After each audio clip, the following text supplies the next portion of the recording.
ഉമ്മൻചാണ്ടി ദില്ലിയിൽ മാധ്യമങ്ങളെ കാണുന്നു തത്സമയം. അതല്ലെങ്കിൽ വിശ്വാസികളുടെ താല്പര്യങ്ങൾ സംരക്ഷിക്കുന്നതിന് അനുകൂലമായ ഒരു നിലപാട്, നിയമപരമായ ഒരു നിലപാട്, അതാണ് UDFന്റെ ലക്ഷ്യം. കേരളത്തിൽ ഇപ്പോഴും ഏറ്റവും ജനസമ്മതിയുള്ള നേതാവ് ഉമ്മൻചാണ്ടി തന്നെയാണ്. അതിനെക്കുറിച്ച് ഞാനൊന്നും കമന്റ് ചെയ്യുന്നില്ല.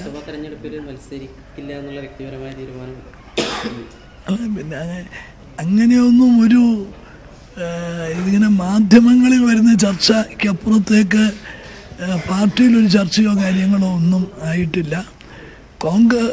കോൺഗ്രസിനും UDFനും ജനസമ്മതിയുള്ള, കഴിവുള്ള, അർഹതയുള്ള ധാരാളം നേതാക്കന്മാരുണ്ട്.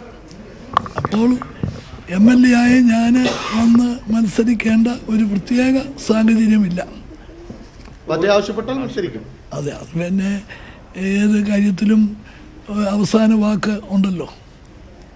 UDFനകത്ത് അങ്ങ് മത്സരിക്കണം എന്നുള്ള ഒരു അഭിപ്രായമാണ് ഉള്ളത് പൊതുവെ.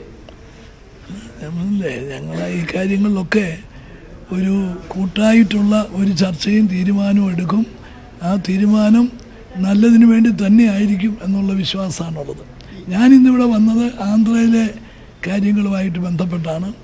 ആന്ധ്രയിൽ ഒറ്റയ്ക്ക് മത്സരിക്കാൻ തീരുമാനിച്ചു.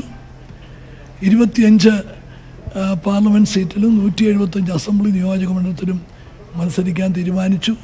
സ്ഥാനാർത്ഥികളുടെ അവിടെ ഒരു രീതി അനുസരിച്ചാണ് സ്ഥാനാർത്ഥികളെ മത്സരിക്കാൻ ആഗ്രഹിക്കുന്നവരുടെ അപേക്ഷകൾ സ്വീകരിക്കുക എന്നുള്ള പതിപ്പുണ്ട്. അങ്ങനെ അപേക്ഷകൾ സ്വീകരിച്ചു കഴിഞ്ഞു. അതിനു മുമ്പായി പ്രചരണ രംഗത്തേക്ക് ഇറങ്ങുന്നതിന് മുമ്പായി 25 പാർലമെൻറ്റ് നിയോജക മണ്ഡലങ്ങളും കവർ ചെയ്യുന്ന വിധത്തിലുള്ള മുഴുവൻ നേതാക്കളൂടെ പങ്കെടുക്കുന്ന ഒരു യാത്ര നടത്താൻ തീരുമാനിച്ചിട്ടുണ്ട്. അത് ഫെബ്രുവരി 19 അനന്തപൂർ ജില്ലയിൽ നിന്ന് ആരംഭിക്കും. മാർച്ച് 3 സമാപിക്കും.